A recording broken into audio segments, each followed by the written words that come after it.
for joining us today. I want to give you an update on where we're at. So I'm pleased to report that assessments continue to show that fuel on board the capsized HMNZS Manawanui continues to be contained. There are reports of some small leaks, but these are very small amounts, and they're from the pipes that take the fuel around the ship, not from the storage tanks. Current indications are that little to none of this initial fuel has come onto any beaches or onto the reef, and Maritime New Zealand modelling estimates that only 10% of this is likely to remain longer than 24 hours. This is because it is being dispersed out to sea by wind and waves. Divers from the Royal New Zealand Navy and Samoa continue to assess the Manawanui daily. NZDF personnel are continuing beach monitoring for contamination and to clean up flotsam, and the light oil slick is being monitored from the air. So while this remains an incredibly serious incident, and it will be for a long time to come, it is tracking as well as we could hope for at this point. What is not tracking well is the deeply concerning misogynistic narrative that reared its head before our people had even made it home to New Zealand. A court of inquiry has been stood up to establish what caused this terrible incident. The one thing that we already know did not cause it is the gender of the ship's captain, a woman with 30 years naval experience who on the night made the call to get her people to safety. I'm appalled to see the comments online from these armchair admirals, people who will never have to make decisions which mean life or death for their subordinates. I'm appalled to hear that our women in uniform are being abused in the street because of this incident. The men and women of the New Zealand Defence Force serve New Zealand and New Zealanders without hesitation. They leave their families for months, sometimes years, to do so. They should be supported, not shot down, and their gender should never come into play. I am New Zealand's first female Defence Minister. The Army has its first female Chief of Army, Major General Rose King. Manawanui's captain, Commander Yvonne Gray, is female. We are all appointed on merit, not gender. I took it upon myself to look up the details of one of the keyboard warriors, or the armchair admirals as we now refer to them in my team. He's from Melbourne in Australia, commenting in a very negative way on our Royal New Zealand Navy, and particularly the women. I looked to see what else I could find about him. Well, he is someone who drives something. He drives a truck. And I think that he should keep his comments to people who drive trucks rather than to people who drive ships. These are the sorts of people I'm calling out, and I'm happy to call them out for as long as it takes to stop this behaviour. Because, you know, New Zealanders are better than this. Be better. Before I hand over to Rear Admiral Golding, I'd just like to leave you with a quote I heard that seems particularly relevant. I have seen it credited to Jane Campion, but it may also be others. We are women. We are only half the world, but we gave birth to the whole world. No one on this planet should be ignorant of our views or our voices. So stand up for us. Rear Admiral. Thank you, Minister. Kia ora koutou, everyone. Thank you for being here today, and can I also take a moment to thank the wider public, our ally, partner militaries, friends and whānau, and the people of Samoa for the outpouring of support that we have had for our people in the last few days. This has been a huge event, and we are deeply humbled by the well wishes towards our crew and passengers. I join the Manawanui Ships Company, their family and friends, and the wider Navy whānau for a whakanoa process of lifting up tapu at our Te Toa Moana marae at Devonport on Tuesday. It was a time to reflect, to start the process of healing. For myself, it was a very emotional evening. Standing among my colleagues and friends in the comfort of the marae, our spiritual home, I felt the strength and support amongst the crew and our broader Navy, and felt uplifted and stronger for the journey ahead. It is that next part of the journey, the court of inquiry into the circumstances that resulted in the loss of Manawanui, that I would like to update you today. A court of inquiry is a New Zealand Defence Force statutory process used to establish what happened, why, and what we can learn from it. It allows us as an organisation to identify possible improvements and changes for the future to mitigate the risk of repeats. The inquiry is carried out in confidence with statutory protections for witnesses to enable them to give frank and full evidence. In the terms of references, I have directed the court to look at the following matters: the sequence of events leading up to the loss of the ship's activity at the time of grounding, the location, the grounding itself, damage control following the grounding, the loss of the ship, notifications of the event, injuries, environmental aspects, organisational aspects relevant to the loss, such as systems and people, material state relevant to the loss, and general areas. This is, as you can imagine, an incredibly complex investigation that requires a high level of detail, specialist skills and integrity in order to ensure that it is conducted to the standard we expect.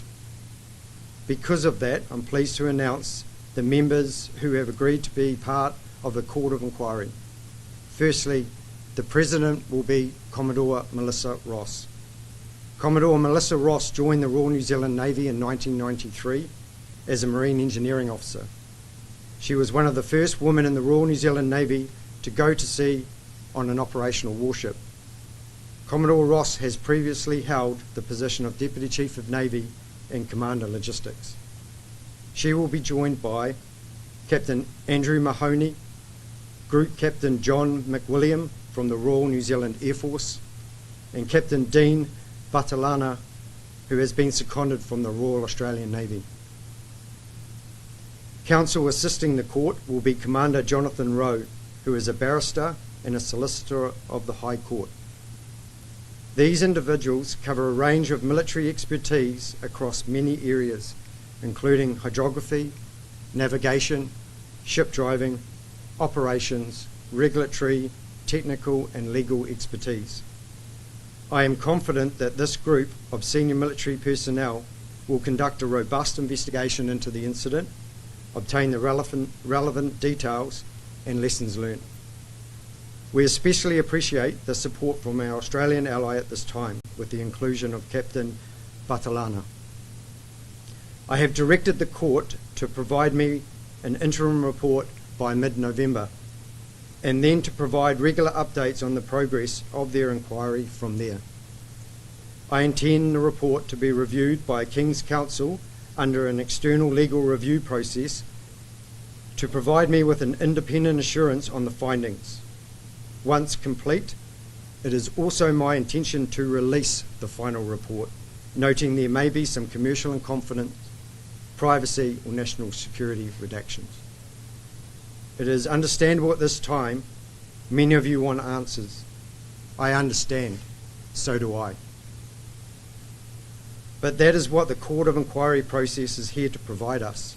Speculation at this point will only cause further harm, not only to the investigation, but also to those involved.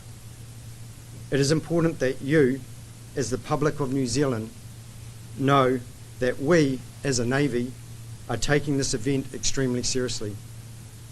We will be forever grateful that everyone involved walked away from this incident. We are well aware that the outcome could have been different. I remind you that our priority remains supporting the Samoan government to contain and mitigate any environmental impact as part of the New Zealand cross-government response.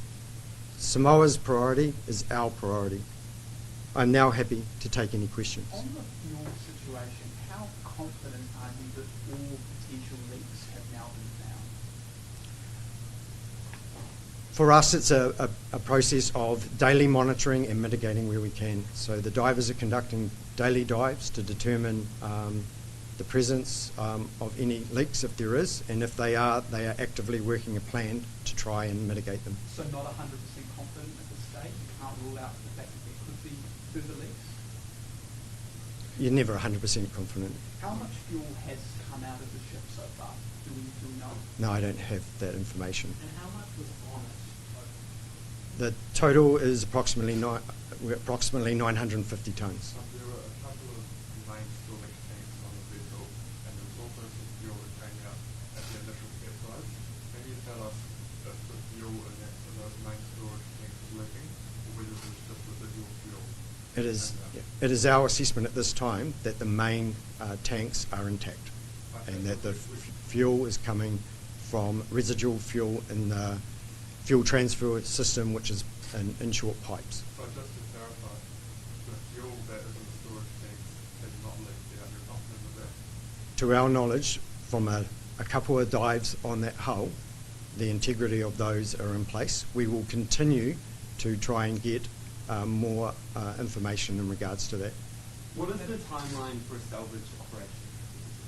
We're talking, I guess the real important part is to focus on the environmental containment and mitigation that's going on. That's our number one priority. At the same time, we're doing the court of inquiry. Once we understand the extent of Manawanui, we will be having those discussions around salvage options. That is working in parallel, but that is some time away, and we're talking months. We've had reports of 3 continuous streams of fuel coming out of the ship. Does that align with what you guys are aware of? There is obviously fuel coming out of Manawanui. We've seen that from our P8. As the Minister mentioned, it's tracking away from the island. It's breaking up, and our modelling suggests that only 10% of it is going to be around after 24 hours. You mentioned monitoring the impacts on the local environment as well. This is perhaps a question for the Minister, but what sort of compensation could New Zealand be liable for here? Well, I think you're possibly getting a little ahead of it, because the main thing is to fix this, and as we've mentioned, there are obviously we will stand by to make sure that we do whatever we can, and we're not looking at right at the moment. It's about stopping that damage so that there isn't an issue later on that we need to fix. That's a lot more expensive. So we're dealing with that. When would you be making a decision? Well, on when how much would you? Well, I think that's just in the pie in the sky type stuff. I'm not going to go around speculating. I think we need to deal with the main issue, which is to make sure we deal with the environmental impact. Right now, at the moment, it's not nearly as bad as it could have been, but we're also very aware that there's a lot of fuel in those tanks, and we are undertaking, the Navy is undertaking everything it can do along with the rest of Defence Force to make sure it doesn't go any further, and Maritime New Zealand's working closely with us as well as the Samoan government.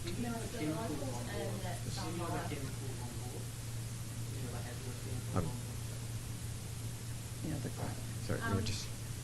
Minister, the locals in Samoa are upset that they haven't had an apology from the New Zealand government. Are you able to get them into that? I think it's really clear is that we're dealing with the government of Samoa. We're not making individual comments on individual complaints. We're obviously deeply traumatised. Frankly, our Navy has gone through a very tough time. We are dealing with the immediate issues, and anything like that, government to government, would be dealt with by the Prime Minister, if at all. So I think it's not for me, it's not for the Navy. It's actually something we would look at in the appropriate time once we know the damage that there is. It took 3 to 4 days to see clean-up crews there. It's not that long of a flight, I guess, so why did it take so long? Well, I'm sorry, that's No, just that's wrong. just- That's just entirely wrong. We had people on the ground basically within a day. That's just wrong.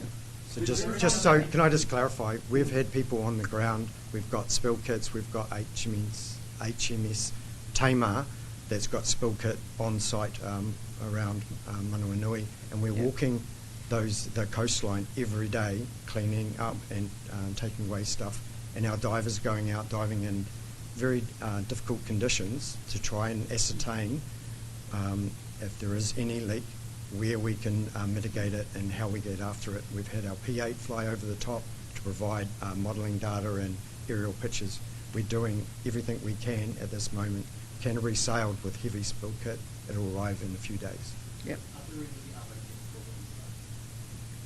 Well, I think there's some cleaning. Yeah, it's. I think we've put this out before. The majority of the fuel is a light commercial grade diesel, that, and there are some other chemicals, but no major concern. There's been some discussion about an international inquiry rather than just a New Zealand level. What's your response to that? Oh, I'll deal with that. We have a law, and the law is very clear that this is the way in which the inquiry is to be dealt with. We don't just, we've already, as the Admiral has mentioned, brought in or had assistance from the Australians on this. This is under the Armed Forces Discipline Act. It's absolutely clear who is able to be on that inquiry, how that inquiry is to be run, and we will make sure, I don't need to make sure because it's going to happen, everything's going to be done in accordance with the law. So this is not an opportunity for people to grandstand, and it is actually an opportunity for us to follow the process, follow the law, get down to the facts and sort out issues that we need to. And we have engaged with the Transport Accident Investigation Commission and WorkSafe, and they have agreed that it is our jurisdiction, and my understanding is they're not running parallel activities. So you mentioned the deeply insulting. Yes. Were you surprised by the level of that we've seen? Actually, I was shocked. I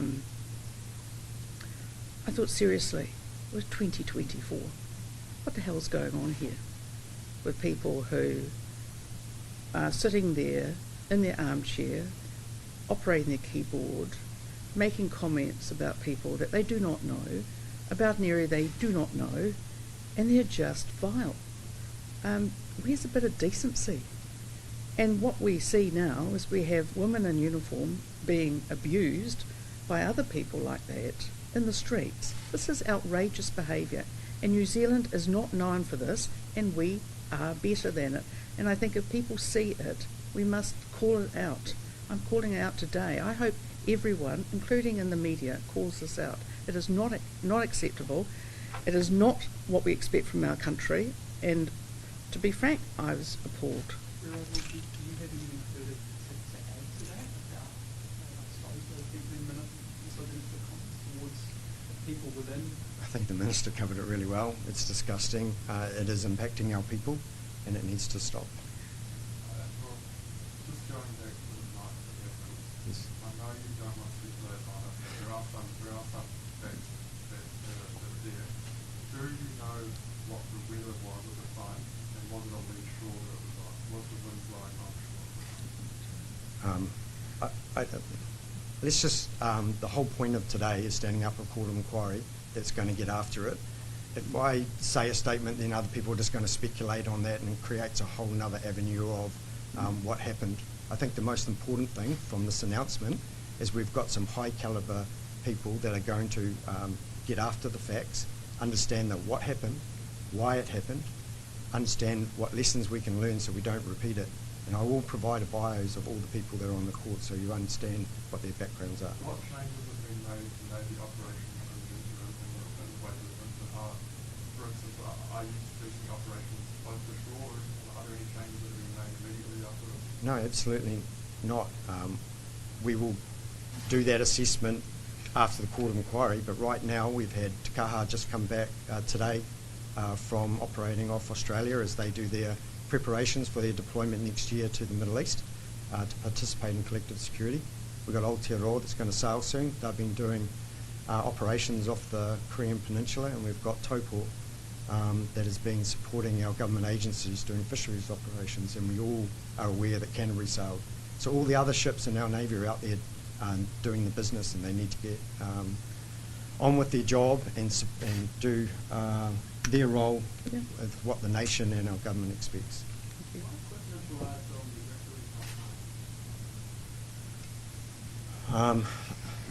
More people to assist with the cleanup.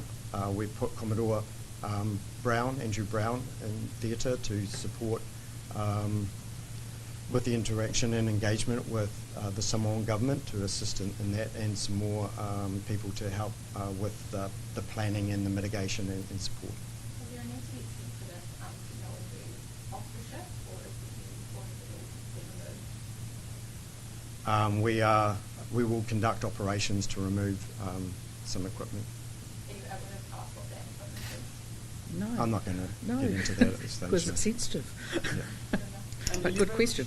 Sorry, are you able to share us anything that was found on the Voage data recorder? You said that there's any rule about the commando, or was it more? No, any- just to give you an understanding, the importance of a court of inquiry, who are empowered to do the investigation. We are seizing all evidence, and the evidence is provided to them to do the investigation. So, no, I'm not going to speculate on what's in there at the moment, but it has been secured. It will be a critical piece of evidence that the court of inquiry, which I just announced, will get after. Samoa's authorities ultimately want to extract more fuel as well as the other waste material on the boat. So how's New Zealand going to do that? So the first part is to, and we're in negotiations with the insurer. So the first is determine that, and if there are a range of options that we'll do contingency planning for, either to recover, remove the wreck in total, or to remove the fuel and leave it there. All that is being longer term, as the Minister said. It's a stage that's being done in parallel, but it's a consideration for later. Right now, our focus is on the environmental protection and mitigation and monitoring in support of the Samoan government. Is there any, I guess, a certain time it has to be done by to make sure there's not further damage and any more further leaks? Is it salvage stuff? That part will be looked at. All I'm saying is that every day we're diving to monitor the ship to see if anything has changed from the previous day, and putting in mitigation plans to protect the environmental impact of a ship. And That's about really all you can say. yeah. Just one last thing. There were 3 people from another government agency on the vessel. What agency was that? Oh, I can help you with that. Met Service and GNS. There was 7. Yeah. So Met Service, GNS, they were the only ones, weren't they? Yes, Mm. Minister. Yeah. Are you actually able to do any repairs given the pressure of those vessels? Are you able to weld up those patches where it is on the vessel now? So as part of the mitigation and how we're going to get after it, there will be plans drawn up, and then we'll do it. We'll use expertise from Salvage and Maritime New Zealand to determine what is the best approach. Have you done any repairs yet, though? From my knowledge, no. Minister, the Commonwealth is of government meeting is in a few weeks. Is this going to be embarrassing at all for New Zealand? No, as I've said on numerous occasions, no, it's not embarrassing. What it is that bad things happen. It's how you handle them that really defines yourselves and your country. So the Navy, New Zealand Defence Force, the government, all of government is doing everything we can to prevent an environmental disaster, and everything that we're doing, I think, is so far working along quite well. So no, it's not. It's been quite interesting, the number of people who have come out and said that they've had a ship that's had an accident or something's happened. I saw the other day that one of the ferries had an accident too. These things are difficult to deal with. This is a very hard time, but I don't feel that from any of the other governments. I think everyone's saying, we're here for New Zealand, we're here to help, and they've been incredibly supportive. It's been heartening to see the support that we've had from other navies, other defence forces, other governments who have reached out very quickly to offer support, any support they can give in. And the Admiral just mentioned HMS Tamar, which is a UK, obviously, Navy ship, Royal Navy ship. It was working with us anyway, so I mean, we just work together. We don't worry about embarrassment. We worry about fixing things. We know a lot of the mitigation, including the last one, was under the care of third party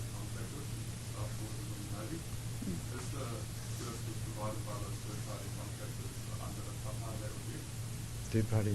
So the contractor who provides the care and custody and maintenance of the vessel on shore, is there actually part of the review? So our strategic partner, Babcock, yes, as part of the maintenance review, both the Navy and our strategic partner will be part of the review, the documentation crew. Right, thank you very much, everybody. Thank you for your questions and your interest. Thank you.